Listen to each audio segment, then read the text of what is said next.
las protestas, ¿no? Y sobre todo, ¿qué es lo que piensa de la intervención policial? Ayer nosotros hablábamos con el general Angulo y nos decía que hay leyes que los respaldan. Bienvenido, señor Valdés, a Exitosa. Buenos días. Buenos días. Yo le quería preguntar, porque se ha hablado muchísimo sobre la actuación de la policía. Es más, la Fiscalía está investigando por un delito bastante grave a la cúpula política, para llamarlo de alguna manera, a la presidenta y a sus ministros, ¿no? Los que están involucrados en el tema de tomar las decisiones que han habido sobre estas protestas. Pero vayamos a lo que hace la policía ya en el campo, ¿no? Hay leyes que protegen a la policía. Ayer el general Angulo me dijo, hay varios pasos y el último paso es sacar el arma y disparar. ¿Esto está protegido por ley? ¿Se puede hacer? Sí, sin duda es algo que está protegido por ley, está normado, inclusive está conciliado con normas internacionales también. Hay un decreto legislativo, que es el 1186, que regula el uso de la fuerza por parte de la Policía Nacional. Hay también un marco legal similar para las Fuerzas Armadas. Este decreto legislativo tiene a su vez un decreto supremo que desarrolla este decreto legislativo y se establecen todos los pasos que debe seguir un policía o un grupo de policías cuando se trata de enfrentar ya sea a un delincuente en un escenario individual o a un grupo de delincuentes, o cuando se trata de manejar el orden público y inclusive actos de vandalismo. Entonces hay toda una secuencia, en efecto, como le dijo el general Angulo, y hay una serie de principios que deben observarse. La policía, cuando se forma como policía, sea como oficial o como suboficial, reciben instrucción al respecto. E inclusive a lo largo de los años, han misiones, por ejemplo, la Cruz Roja, que también han ayudado a formar a las fuerzas policiales en el uso de la fuerza y en el control del orden público y también en el manejo de estas normas. Lo más importante que se tiene que ver aquí es que hay dos elementos centrales que se confunden. Uno es el elemento de la legalidad, es decir, si existe marco legal para el uso de la fuerza, y el otro es de la legitimidad, que tiene que hacer básicamente más el poder y el control político. Lo primero corresponde a la Policía Nacional, lo segundo corresponde a las fuerzas políticas y corresponde al Ejecutivo. Se puede actuar bajo la legalidad, pero puede perderse desde la política la legitimidad. Son dos cosas separadas. Lo que aquí debe entenderse es que el marco legal que ha seguido la policía es el correcto, es el adecuado, pero eso no supone necesariamente que el Ministerio Público deje de hacer su trabajo. El Ministerio Público, que es otro elemento distinto al Poder Ejecutivo, del cual depende la Policía Nacional, tiene como mandato investigar todo tipo de muerte. Y ahí, el marco de la investigación tendrá que definir si estuvo dentro del marco legal, que después si quiere lo puedo explicar con mayor detalle, o si más bien no estuvo dentro del marco legal y en cuyo caso tendrán que proceder las sanciones correspondientes de manera individual.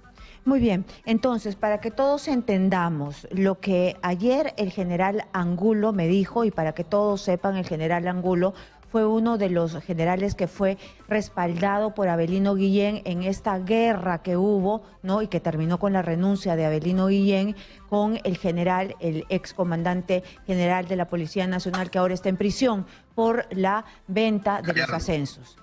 ¿Cómo? Gallardo. Sí, muy bien. Entonces, eso solamente para poner en contexto. Y también participó el general Angulo en el tema de que no se escape Pedro Castillo a la Embajada de México. Muy bien. Este general me dijo que sí están protegidos por ley cuando hay una turba que pone en peligro la vida de los policías. ¿Esto es cierto? ¿Ellos pueden sacar el arma y disparar? El Decreto Supremo 012-2016 Interior, artículo 11, literal E, así lo especifica. Autoriza el uso de la fuerza letal en el caso de que cualquier contingente policial vea en riesgo no solamente su vida, es decir, también puede también ellos sufrir lesiones. Y eso quizás es bueno que lo explique.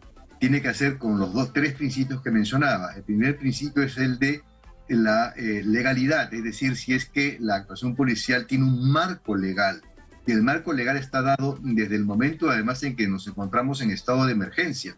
El estado de emergencia, que es un estado de excepción, un estado singular, constitucional, que puede ser aprobado por el Ejecutivo, cosa que en efecto ocurrió, establece y marca claramente que el uso de la fuerza se va a poder dar dentro del marco de las normas que lo regulan.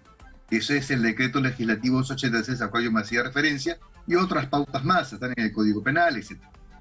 Este decreto supremo, que es el reglamento que acabo de mencionar, establece que en este contexto ya tenemos un marco legal, evalúa la necesidad del uso de la fuerza, que es el segundo principio, y esa necesidad tiene que ser con la gradualidad del uso de la fuerza. Es decir, para ponerlo en sencillo, si yo tengo una marcha pacífica como la que ha habido ayer, por ejemplo, la policía acompaña la marcha pacífica para evitar que contramanifestantes puedan alterarla o que la propia marcha se convierta en violenta. Entonces ahí la policía simplemente de manera disuasiva acompaña y luego puede intervenir sin necesidad de hacer el uso de la fuerza letal, ni siquiera el uso de la fuerza. Entonces, si es que esto empieza a complicarse, ellos están facultados para, siguiendo las normas de conducta que están en los reglamentos, puedan ir poco a poco asumiendo un mayor nivel de fuerza. Lo primero, lo que se ve, por ejemplo, las imágenes que están ahora en la televisión, están pasando, ven cómo hay mucho uso de gas lacrimógeno, de agentes químicos. Eso es para dispersar a la población, para evitar que se concentre y para mantenerla alejada del punto que se quiere proteger. Si por alguna razón existe un lugar que se quiere proteger, un activo crítico, una planta de luz, de agua potable, un aeropuerto, el grupo es sobrepasado por la turba, ahí se aplica el artículo 11, literal E, que dice claramente: cuando existe una turba que amenaza al contingente policial con algún tipo de daño o agresión física, o cuando puede estar afectada un sector de la ciudadanía o un ciudadano, están autorizados a hacer uso de la fuerza letal, es decir, uso de las armas. Ya, pero ahí, por favor, yo me quiero detener. Si una turba amenaza, pero si esa turba no tiene armas, ¿pueden ellos hacer uso de sus armas letales? Una turba puede ir sin armas. Ahí es cuando entra el principio de la necesidad. Pues había mencionado que se ve la gradualidad del uso de la fuerza.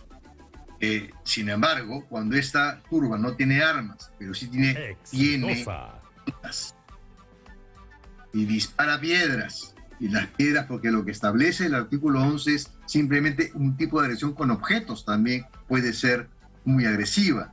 Ahora, en el caso particular que estamos analizando, por ejemplo, el caso de Juliaca, ¿no? Ahí sí existieron solamente ondas, también se usaron petardos, cachorros de dinamita, que fueron usados también por ciertos infiltrados dentro de esta población que fue conducida sin conocer la situación del estado de emergencia, sin conocer que hay ciertos lugares que no se pueden tomar, que no se puede acceder a esos sitios, y entonces cuando esta violencia se va incrementando, entonces, y la violencia implica no solamente gritos, no solamente partidos, sino uso de objetos que pueden agredir, que fue el caso, entonces sí están autorizados por el marco legal para hacer uso de la fuerza letal. Muy bien, muchísimas gracias. Ha quedado claro que hay un marco legal que protege a la Policía Nacional y usted nos lo ha explicado al detalle. Ha estado con nosotros el ex viceministro del Interior, Ricardo Valdés. Ahora nos vamos a ir rápidamente.